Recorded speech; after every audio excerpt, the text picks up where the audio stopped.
का जय G S वाले यूट्यूब चैनल में स्वागत है। आज हम लोग भारत के शासकों की श्रृंखला के अंतर्गत बेसिकली बाबर को लेके आए हैं। इसके साथ साथ भारत में जितने भी शासक होंगे, पूरे इतिहास में जो भी महत्वपूर्ण शासक जो एग्ज़ाम के पॉइंट ऑफ व्यू से बहुत ज़रूरी हैं, उन सभी शासकों के बारे में इसी तरीके से कंटेंट आपको मिलेगा, जो कि बहुत ही ज़्यादा अच्छा कंटेंट होने वाला है। और ये एक ही पेज में है, ये केवल A4 साइज के पेज में है कंटेंट, और उसी में एक पेज में ही पूरा जो है एक शासक कंप्लीट है, उससे संबंधित सारी कहानी कंप्लीट है। तो सबसे पहले आज हम बात करेंगे बेटा बाबर की। ये कौन है? बाबर है, ठीक है ना।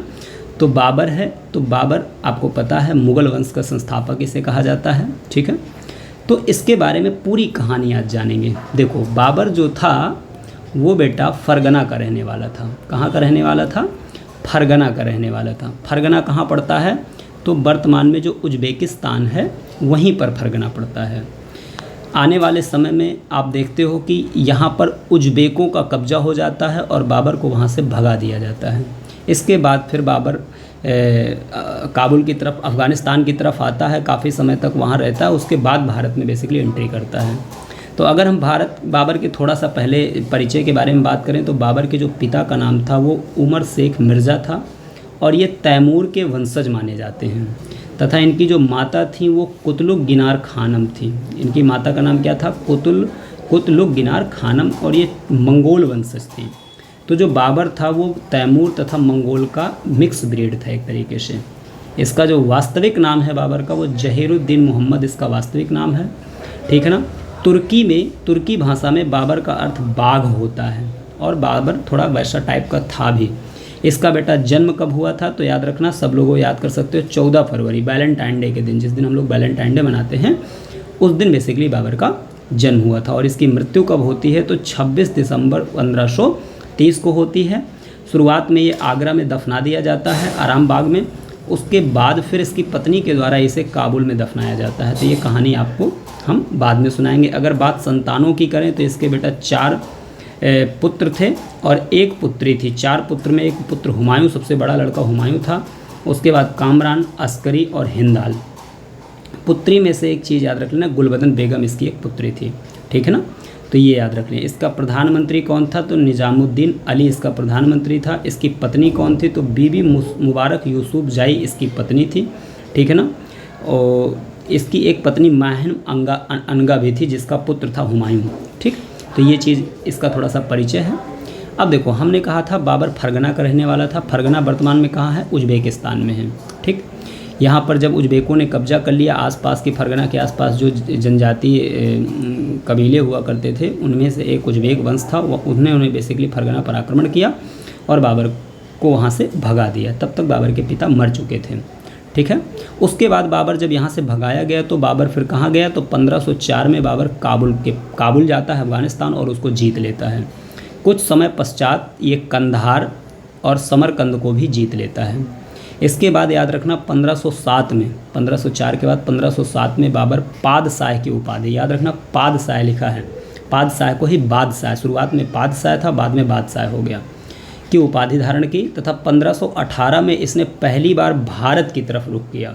इसके पहले तक बाबर कभी भारत में नहीं आया था, ठीक है ना। 1518 में पहली बार ये भारत की तरफ आता है, और भारत में जो बिल्कुल माइनर क्षेत्र में यूसुफ जाई जाति के लोग रहा करते थे, उस पर इन्होंने बेसिकली इसने आक्रमण किया और उसको जीता, ठीक है। इसके बाद याद रखना 1526 का सबसे फेमस युद्ध है इसका भारत के साथ। उस समय भारत में कौन था? तो दिल्ली सल्तनत के अंतर्गत लोधी वंश का राजा इब्राहिम लोधी था, ठीक है ना। ये इब्राहिम लोधी है। बाबर 1526 में भारत पर आक्रमण करता है, और ये बाबर है आपका। और पानीपत में ये लड़ाई होती है। पानीपत कहाँ है? हरियाणा में पड़ता है, और ये पानीपत के युद्ध के नाम से दोस्तों जाना जाता है।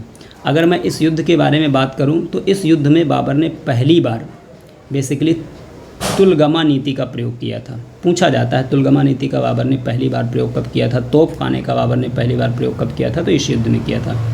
तोप को सजाने के लिए उस्मानी पद्धति का प्रयोग इसने किया था। उस्मानी पद्धति को ही रूमी पद्धति कहा जाता है। इसमें तोपों को सजा के रखा जाता है, ठीक है ना।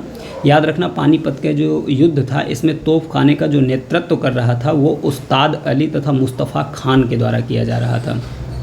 यहीं पर एक चीज़ याद रख लेना, जब बाबर ये 1526 का पानीपत का युद्ध जीतता है तो उसके पश्चात काबुल के प्रत्येक निवासी को ये एक बेसिकली क्या देता है, चांदी का रुपया गिफ्ट करता है, एक चांदी का रुपया गिफ्ट करता है, ठीक है ना, सिक्का गिफ्ट करता है। इसी उदारता के कारण वहाँ के लोगों ने इसे कलंदर की उपाधि दी। किसकी उपाधि दी? कलंदर की। तो कोई अगर पूछ ले बाबर को कलंदर की उपाधि कब मिली, किस कारण से मिली, तो पानीपत के युद्ध में जीतने के पश्चात इसने अपने काबुल के निवासियों को एक चांदी का सिक्का दिया था। इसी की वजह से बेसिकली इसको कलंदर की उपाधि मिली थी। इसके साथ साथ यहीं पर अभी बात कर लेते हैं कि इस जो पानीपत का युद्ध जीत लिया उसके बाद भारत के अंदर उसने कौन कौन से युद्ध लड़े। तो देखो उसको याद करने का, बाबर के युद्धों को याद करने का तरीका है पानी खाना चना घराना। पानी खाना चना घराना। पानी का मतलब पानीपत का युद्ध, खाना का मतलब खनवा का युद्ध, चना का मतलब चंदेरी का युद्ध और घराना का मतलब घाघरा का युद्ध। तो पानीपत का युद्ध 1526 में हुआ था, खनवा का युद्ध 27 में, देखो सब क्रम से हैं, 26, 27, 28, 29 एकदम क्रम से है, और 30 में बाबर की मृत्यु हो जाती है 26 दिसंबर को, ठीक है ना। तो पानी खाना चना घराना से आपको क्रम याद रहेगा, ये क्रम अक्सर एग्जाम में पूछ लिया जाता है। अब बात करते हैं कि जो पानीपत का युद्ध हुआ था किसके किसके बीच हुआ था। तो आपको मैंने यहाँ बताया है कि एक तरफ बाबर और दूसरी तरफ इब्राहिम लोधी, जिसमें इब्राहिम लोधी क्या हो गया था, हारा था। अच्छा, पानीपत के युद्ध के पश्चात खनवा का युद्ध लड़ा बाबर ने, और खनवा के युद्ध में एक तरफ बाबर था और दूसरी तरफ बेटा राणा सांगा था। चंदेरी का युद्ध 1528 में हुआ था, और इस युद्ध में एक तरफ बाबर था, दूसरी तरफ मेदिनी राय हुआ करता था। उसके बाद जो घाघरा का युद्ध हुआ था तो उसमें एक तरफ बाबर था और दूसरी तरफ बंगाल और बिहार की संयुक्त सेना बाबर के साथ लड़ रही थी, और बाबर ने इस संयुक्त सेना का क्या कर दिया था, नेस्त नाबूद कर दिया था। तो ये बाबर का कुछ युद्धों का क्रम है जो आपको एग्जाम में पूछा जा सकता है, इसको याद रख लीजिएगा।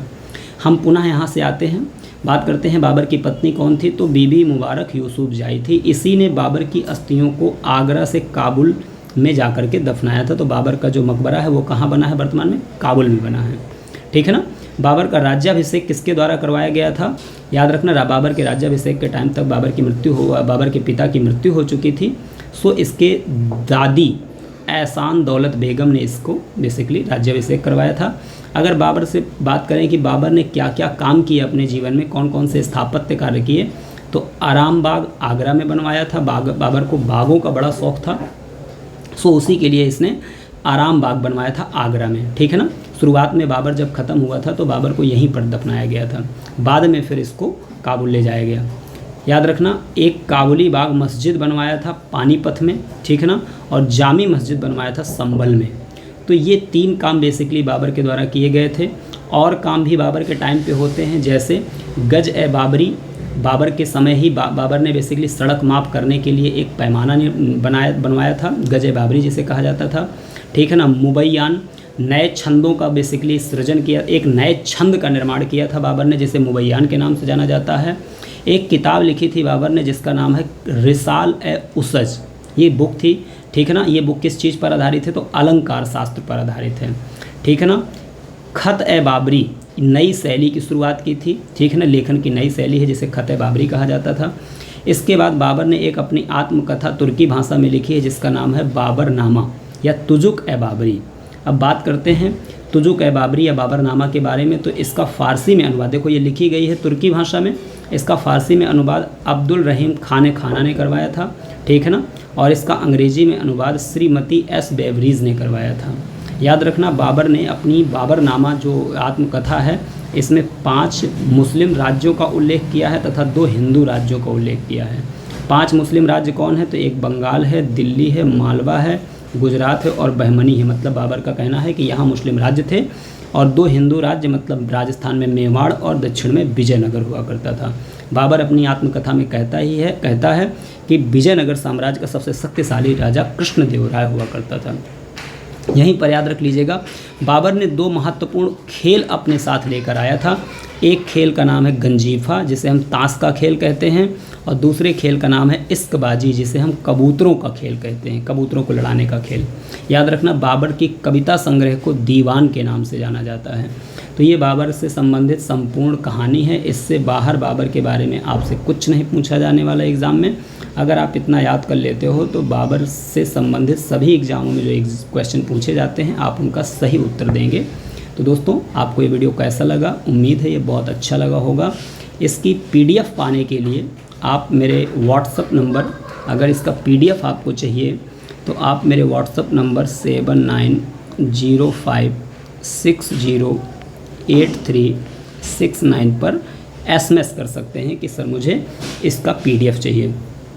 दोस्तों, ये आज भारत के शासकों के अंतर्गत बाबर को लेके आया हूँ। ऐसे मैं पूरी एक सीरीज चलाऊँगा जिसमें भारत के सभी शासक, इम्पॉर्टेंट शासक जिनका इतिहास में काफ़ी योगदान है, उनको पढ़ने। कुछ हिंदू शासक भी होंगे, कुछ मुस्लिम शासक भी होंगे, सभी को हम लोग पढ़ने वाले हैं।